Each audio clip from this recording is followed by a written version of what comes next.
Et salut tout le monde, j'espère que vous allez bien. Moi je vais très bien, tranquillou, c'est les vacances bientôt. Bon, pour vous, je sais pas quand est-ce que vous allez regarder cette vidéo, mais comme vous avez pu voir sous le titre, j'ai été en formation pour devenir chauffeur référent. Donc le sujet, ça va être une vidéo. Bon, là je suis dans le camion, mais je vais vous reprendre à la maison en fait. Je vais faire la vidéo tranquille à la maison. Et on va discuter tout le long, je vais vous expliquer qu'est-ce que c'est exactement. Je me suis dit, je vais commencer la vidéo dans le camion parce qu'aujourd'hui, en fait, j'allais faire une autre vidéo, mais ça, vous allez la voir normalement la semaine d'après. Et en fait, ça va être ça le sujet de la vidéo. Donc, restez jusqu'à la fin parce que ça va être vachement intéressant. Et allez, c'est parti!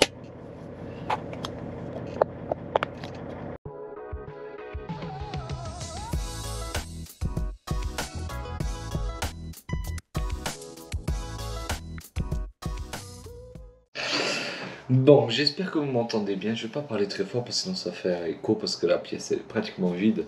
Et comme je vous ai dit au début de vidéo, en fait, je vais vous faire une petite vidéo tranquille, calme ici à la maison. Et, euh, et en fait, effectivement, je suis devenu chauffeur référent. Et qu'est-ce que c'est un chauffeur référent? En fait, j'ai le programme ici, je vais vous montrer tout ça. Par exemple, en fait, c'est une formation que des chauffeurs SAMAT en fait.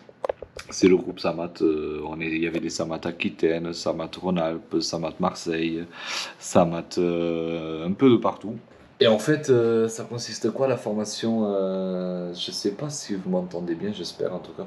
La formation, elle consiste à quoi? En fait, c'est pour qu'on puisse former et évaluer un conducteur. En fait, par exemple, tout ce qui est conduite, sécurité, après former aussi au boulot, quoi. Bon, après, voilà, c'est sûr, il y en a plein, oui, j'ai déjà eu des remarques, ouais, t'as 23 ans, t'as pas d'expérience, nanana. Moi, j'ai rien demandé, on me l'a proposé, je l'ai pris avec un grand plaisir. Et après, je suis pas là pour apprendre à qui que ce soit, vous savez, à conduire ou quoi que ce soit. Moi, j'ai fait la formation, voilà, c'est pas pour apprendre, je suis pas moniteur d'auto-école, simplement je suis là pour former surtout au métier, quoi. Pour quelqu'un qui connaît pas, après voilà, j'apprends tous les jours, mais bon, c'est comme ça. Ils m'ont choisi, donc vous allez voir la vidéo, et moi j'étais très content. Donc en fait, nous, je vais vous expliquer un peu, la formation elle a duré 3 jours. Ça a été un peu. Ma copine elle se fout de ma gueule. Elle se fout de ma gueule encore avec les ampoules. Bon, en fait, la formation, ça a été sur 3 jours. On a fait un jour et une matinée sur piste. C'est là que vous allez voir que ça a été incroyable. Et après, un jour, on va dire un jour et demi sur piste, un jour et demi sur la route. En fait, sur la route, on devait faire des sketchs. Genre, comment expliquer? En fait, à parler, à apprendre en fait, à évaluer un chauffeur, à dire les choses sans le blesser. En fait, à parler en fait en tant que formateur, on va dire ça. C'était plutôt ça. Et c'est vrai que des fois, on se rend pas compte de ce qu'on dit réellement en fait, et ça peut blesser un chauffeur, que le chauffeur il prenne mal, et ça peut rendre l'air tendu, quoi. On va dire ça.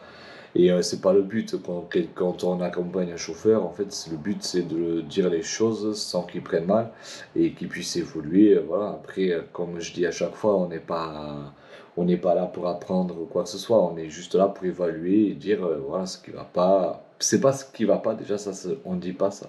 Ce qu'il y a à améliorer. Voilà. C'est pas ce qui va pas, parce que tout va bien, simplement il y a des petits points qu'il faut travailler dessus. Après, ouais, c'est un peu compliqué, mais après, voilà, nous, le but chez nous, c'est vraiment former au métier surtout, quoi. Je pense que c'est surtout parce que moi, j'ai déjà formé des chauffeurs chez Intermarché, j'ai pas formé parce que les chauffeurs en soi, ils connaissent le boulot. J'ai juste expliqué, voilà, le fonctionnement de la SAMAT, etc. Je suis pas là je suis pas un moniteur d'auto-école, comme je l'ai dit tout à l'heure. Donc voilà. Je vais vous montrer en fait des petits extraits de la formation et vous allez voir, c'était vraiment sympa. Surtout sur piste, après sur la route.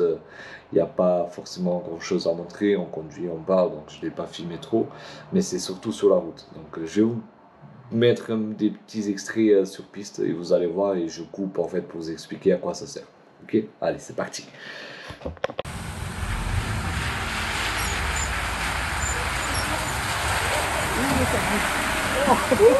Oh là là là.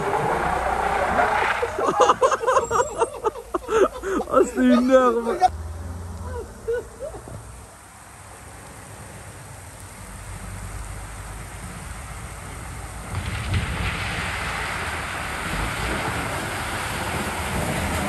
T'en veux plus. Il l'a rattrapé. Ouais, mais il saute un putain de cul tout à l'heure. Voir être vu un producteur préventif. Allez, moins 5 minimum. Normalement, du coup, ça a tellement un 70 mètres. Là. Il était 90, 95. Et là, il passe à combien? Bah, 40. Ouais, il est plus lent.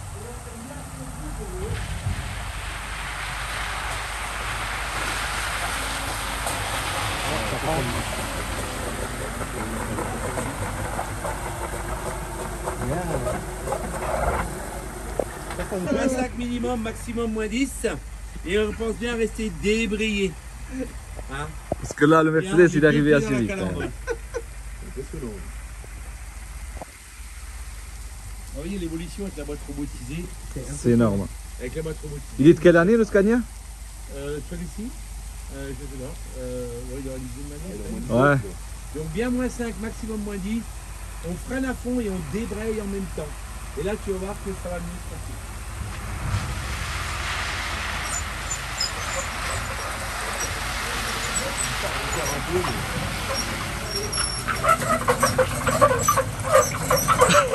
La roue, elle va se démonter. Et en fait, le premier exercice que vous avez pu voir là sur la piste, c'était en fait, on comparait les distances de freinage à différents types de vitesses. On commençait à 25 km/h ou à 20 km/h, ou je crois que c'était 20 km/h. Après, on a fait 45 km/h. Et après, on a fait entre 35 et 45, je crois, un truc comme ça. Et c'est énorme en fait la différence de freinage. Juste une différence de 5 km/h, déjà c'est énorme. Déjà à 45 km/h, en fait, on s'arrête pas sur la piste, c'est très très juste. Après, on voit aussi la différence des années des camions, la différence en fait, c'est impressionnant. C'est par exemple un Iveco tout neuf, l'ABS il va réagir un peu mieux qu'un Scania plus ancien. La distance de freinage est un peu plus différente. Après, ça veut rien dire aussi. C'est une comparaison un peu bête, mais c'est vrai que bon, ça peut dépendre des pneus, des suspensions, de l'état de beaucoup de choses, quoi. Donc, mais c'est vrai que juste la différence entre 5 km/h, par exemple 45 ou 40, mais la distance elle est énorme. Après, c'est sûr, on était sur piste mouillée, sur un taux de glisse assez élevé. Je crois que c'était glace, comme si c'était la glace en fait. Je me souviens plus exactement, mais c'est vrai que c'était quand même quelque chose d'impressionnant. Et moi, ce qui m'a impressionné déjà, c'est le fait, on se rend pas compte en fait. On se rend pas compte de ce que c'est freiner sur une piste mouillée. Bon, sur une route glacée, on va dire, on n'a pas la notion, nous, qu'on roule tous les jours, ce qui peut arriver réellement, en fait. Parce que je pense qu'il n'y a que vraiment à qui ça arrive que ça surprend. Et ça, c'est une formation que je pense que tout le monde devrait le faire. On voit des choses et vous allez voir par la suite de la vidéo. Bon, je ne vais pas parler trop parce que sinon ça va faire trop long. Mais je vais vous montrer des petits extraits, vous allez voir.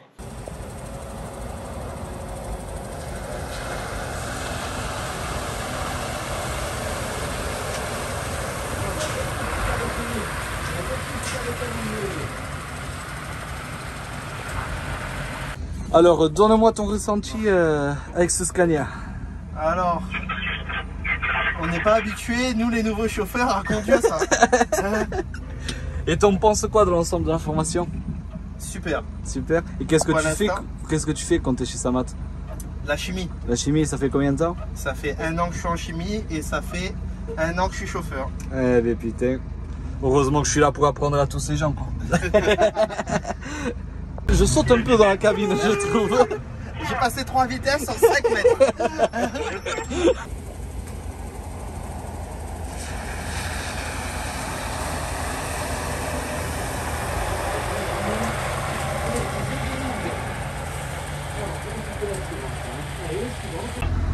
Là, je suis avec un abonné, en fait, un conducteur de chez Samat.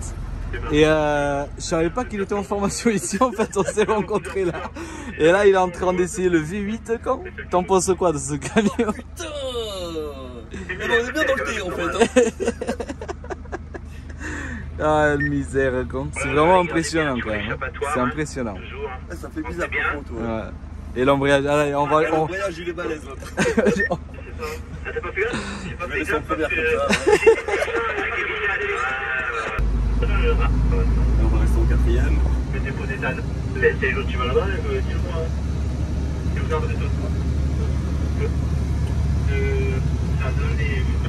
En fait, quand tu évites, t'as même pas l'impression que ça glisse en fait. Ouais. On va essayer de s'arrêter. Oh putain, la vitre! Tu vois qu'on anticipe au maximum. Eh mais putain!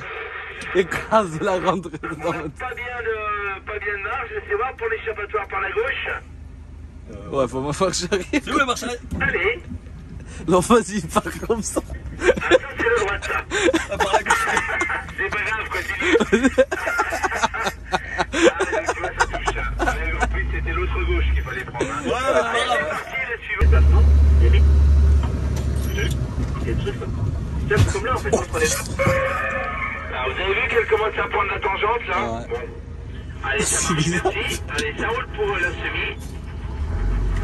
La semi en boîte robotisée. Tu vas rentrer, donc tu nous fais un 35 ou un 38, maxi. Les vidéos que vous venez de voir là, c'était sur une 12e piste en fait. Et en fait, la piste c'était quoi? C'était une piste un peu plus serrée, et c'est pas aussi large que la première. Et en fait, on est arrivé après, sur cette piste, on a fait avec la semi. Et c'est là qu'on peut faire portefeuille. En fait, je vais vous expliquer pourquoi. Parce qu'en fait, sur la piste, on roulait. Comme vous avez pu voir, et en fait, à n'importe quel moment, le formateur, je sais pas, le formateur, en fait, il mettait des obstacles, en fait, des jets d'eau, en fait, il était obligé de contourner gauche, droite, en fait, et l'objectif, c'était de pas se retourner, voilà, et de gérer le freinage. Si on peut s'arrêter avant l'obstacle, si on sent qu'on peut s'arrêter, moi, je l'ai tenté, j'ai pilé, et en fait, j'ai tapé l'obstacle, et c'est... parce qu'on se rend pas compte, en fait, on se dit, on freine, mais bon, ça glisse, et...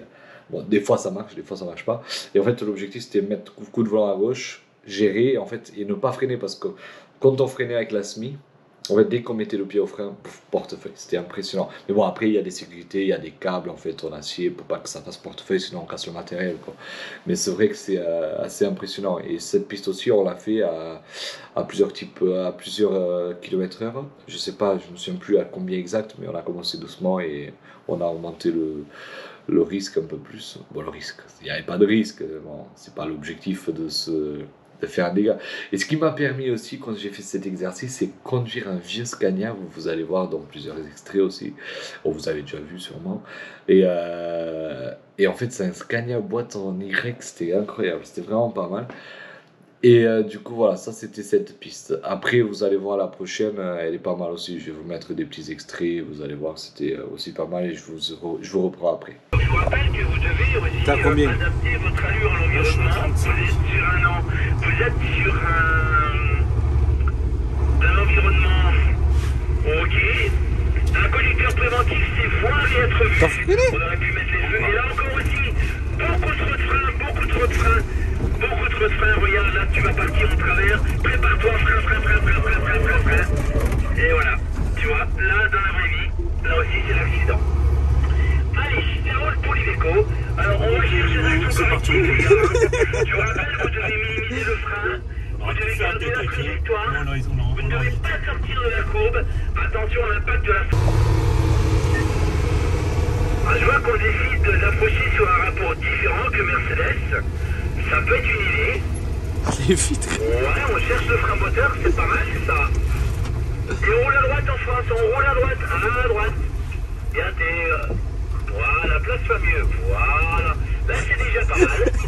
Ouais, place-toi bien. Ah ouais? L'extérieur.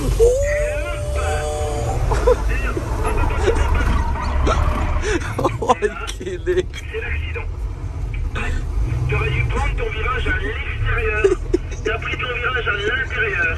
Donc si t'as pris ton virage à l'intérieur, t'as augmenté la force centrifuge. Donc tu t'es mis tout seul dans la barre. Allez, ça roule pour les Ah c'est bon la technologie hein.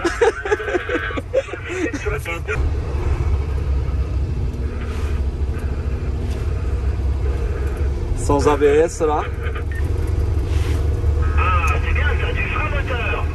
Ah, bah il y a longtemps qu'on l'avait pas vu, hein. Allez. Ouais. Allez. Hop. Ce qu'il a fallu faire, c'est relâcher ton frein. Relâcher ton frein pour pouvoir récupérer la directibilité. Voilà, vas-y, tranquille. Hop. Allez, tu remontes vers nous, tu reconnectes ton ABS. Tes collègues n'ont pas vu ta figure. Bon, la piste que vous venez de voir, en fait, c'était assez rigolo. C'était une descente, en fait, ça fait un virage, après en bas, à gauche, en fait, ça fait un virage à gauche. Et c'est là aussi, en fait, en fait, faut qu'on anticipe le freinage, en fait. Comment expliquer? Parce que quand on freine en descente, ben, ça part. Vu que ça glisse vachement. Et aussi, on avait un obstacle, donc il faisait faire gauche-droite. Et là, le portefeuille, c'était vraiment. Ça va tellement vite, en fait. On se retournait en 180. En fait, on a eu, comment expliquer, avant, on était sur le plat. Maintenant, on était en descente. Et en fait, chaque situation est différente. C'est pour ça que j'ai dit qu'on devrait tous faire cette formation pour qu'on se rende compte. Parce que ça arrive tellement vite, le portefeuille, se retourner en solo, ça va tellement vite. Et comme vous avez pu voir sur les images, c'est incroyable, c'est vraiment incroyable. Et je trouve que c'est quelque chose à vivre. Parce que bah déjà, c'est assez rigolo. Bon, bien sûr, on a rigolé, on a déconné, mais on était sérieux quand même. Parce qu'on est là pour apprendre, pour vivre le truc. Et c'est vrai que c'est vraiment impressionnant, quoi. Et moi je l'ai fait dans la descente, en fait, j'ai essayé avec le ralentisseur aussi, de gérer avec le ralentisseur ou enlever les vitesses. Et en fait, c'est la merde, c'est la merde. C'est anticiper un maximum, en fait. C'est pour ça c'est vrai que c'est chiant, mais par exemple, à l'autre école, on nous dit tout le temps anticiper, nanana, nanana. Et en fait, c'est vrai nous, quand on roule tous les jours, on ne se rend pas compte du danger réel. Mais c'est vrai que quand on se fait surprendre, là, on se dit, putain, c'est vrai que peut-être si j'aurais anticipé, mais bon, personne ne le fait, personne n'est parfait, quoi, on va dire ça. Et c'est des choses il n'y a que quand le problème arrive qu'on se dit, putain, merde. Mais bon, là, c'était pas fini. Ce que j'ai aimé aussi beaucoup, en fait, la vidéo, ça va être une autre journée, c'était le lendemain, qu'on a renversé une citerne, mais vous allez voir ça.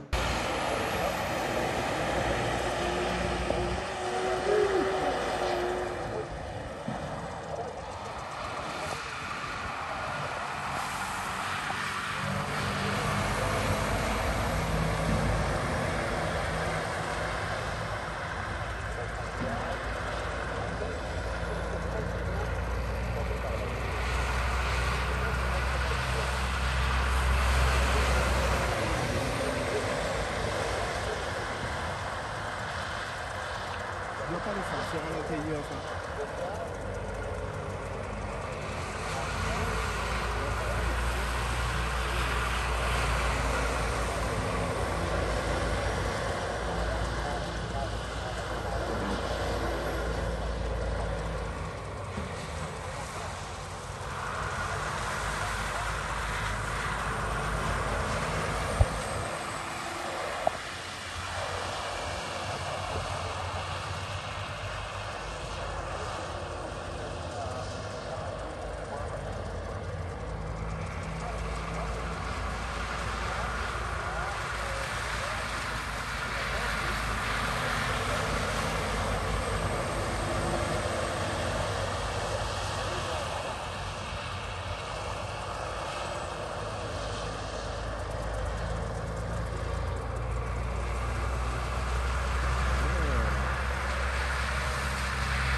Là, j'ai déjà vomi. Après, on fera un petit débriding. Oh, ça, c'est un gros essai.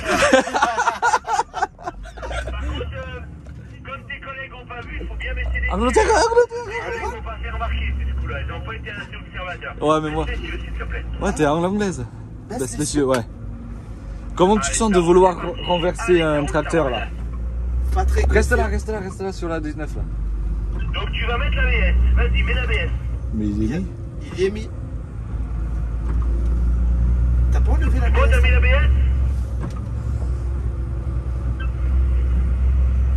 Il est mis ou pas? Sans ABS? Ah si. Il était pas mis? Non. Ok, enlève l'ABS. Enlève l'ABS, donc ça déconnecte le VSP et tu fais tes 5 exercices. Vas-y, mon gars.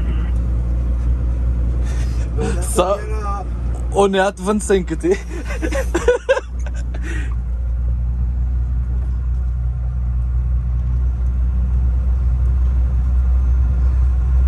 Tu vois, c'est chaud hein. C'est impressionnant. Ah ouais, mais c'est vraiment... Jamais tu prends un rond-point à cette vitesse. Mais non, c'est pas possible. Oh là là là là là là là là là là. Accélère hein. Sinon ça se renverse doucement. Oh. T'es pas renversé là encore hein.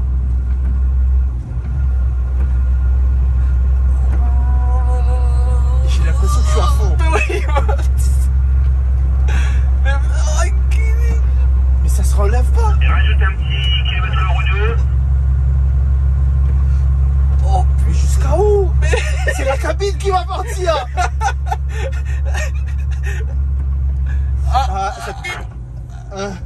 Oh putain. C'est quoi tes ressentis? Tu rayon là et tu commences à t'enrouler. Mais tu mets un petit peu de gaz. C'est impressionnant. Ah ouais? Ah ouais, c'est impressionnant. On le sent pas, c'est ça le pire. On le sent pas le... Ah mais moi je le sens là de ce côté là. Oh, qu'il est... Ah. Voilà, ouais. Relève les yeux. Ouh. Ouais, ça fait bizarre. Ça fait trop bizarre. Ouais, on le sent pas en plus. C'est ça qui fait bizarre. Ah, il est levé. Ouais. Elle est déjà renversée, tu vois. Allez, reprends le même rayon et tu commences à serrer. Sans modifier tes gaz, modifie pas tes gaz. Juste tu t'enroules, vas-y. Sans modifier tes gaz. Tu vois qu'elle va, voilà. Allez, c'est reversé déjà. Putain, Putain, c'est... Ok, prends le plus large des rayons, le plus large que tu peux. Voilà. Là, ça va être... Ouais, le coup de volant. Ouais. Donc relâche à 22-23 km/h. Ouais, c'est trop vite parce que tu t'es reversé là. Pas plus. Voilà. Tu maintiens cette allure.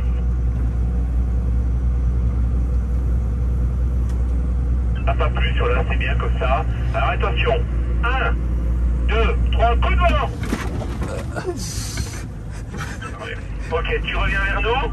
Tu es en ligne droite, reviens vers nous en ligne droite, tu descends ton essieu. Pas, mais ce qui m'a choqué le plus, c'est que j'étais dans le rond-point, en fait, on était censé klaxonner une fois que la citerne était sur le côté. En fait, on se rend pas compte. On se rend pas compte du tout. On est dans le rond-point, on fait le rond-point, mais... Et là, la citerne, pouf, elle part. Et on se rend pas compte du tout. C'est impressionnant. Et après, voilà, je vais vous mettre encore deux, trois petites images et je vais faire la conclusion parce que sinon la vidéo va faire trop longue. Allez, c'est parti. Qu'est-ce que t'en penses d'information? Bah c'est pas mal parce que ouais, le truc sur de freiner sur l'eau, le rond-point, tout ça, ça te montre qu'il y en a certains que quand ils se couchent, c'est qu'ils y vont sévère dans les ronds-points. Mais ouais, c'est impressionnant, mais c'est un truc bien à faire quand même. Je trouve que c'est une bonne. Au moins, tu peux parler en conséquence en fait maintenant. Allez les gars. Des activités, des exercices qu'on a fait. Franchement, pas mal. Beaucoup de Roland. tous les jours, ouais, les trucs sur piste, tout ça, c'est vrai que c'est un truc à faire en fait. Ouais. Et après, les pour vous, je sais pas, mais ouais, sur la route mouillée. Moi, personnellement, je me suis régalé parce que. Pas mal. vous vous sentez prêt à être formateur? Alors, c'est chauffeur tuteur déjà. Chauffeur référent. Ouais, mais c'est pareil, je suis pas référent. Bon voilà, c'était une petite vidéo différente. Je voulais vous remercier d'avoir regardé la vidéo jusqu'à la fin. Je voulais aussi remercier les collègues qui étaient avec moi en formation. Franchement, on était une très belle équipe. J'étais le plus jeune, comme d'habitude, comme toujours le plus jeune. Non, franchement, c'était vraiment top. On a mangé tous les jours ensemble. En fait, on était tous basés au même hôtel. C'était incroyable. Une très belle semaine. Bon, ça a duré 3 jours, mais nous, on est arrivé mardi parce qu'on a fait quand même 700 bornes de route. Voilà, j'espère que ça vous a plu. C'était une vidéo différente. Voilà, vous parlez un peu de mon expérience et c'était incroyable, encore une fois. Donc, merci à tous d'avoir regardé la vidéo jusqu'à la fin. S'il y en a qui ont été en formation, qui regardent la vidéo, ben, merci à vous aussi d'avoir regardé la vidéo jusqu'à la fin. Et peut-être qu'un jour on se croisera sur la route. Allez, je vous dis à la prochaine et salut!